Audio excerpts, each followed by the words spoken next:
Pinas, una sa ating mga balita. Umapela ang human rights lawyer na si Nery Colmenares na ipatawag para humarap sa pagdinig ng Quad Committee ang mga pinangalanan ni retired Police Colonel Royina Garma na umano'y sangkot sa war on drugs ng nagdaang Duterte administration. Kabilang dyan si dating Pangulong Rodrigo Duterte, gayon din sina Senator Ronald Bato de la Rosa at Senator Christopher Bongo. Ang buong detalye sa ulat ni Milky Rigunan.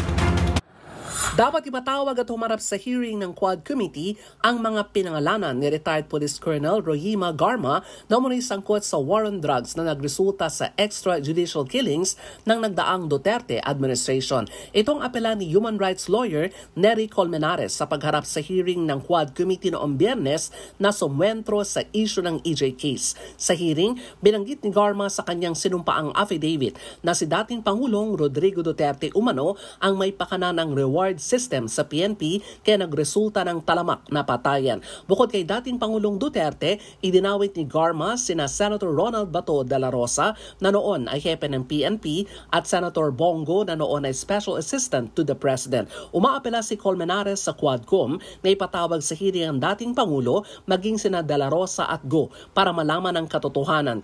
Ngayon at lumalakas ng pag-asa ng mga pamilya na makamit ang hustisya dahil sa isinasagawang investigasyon ng Quadcom.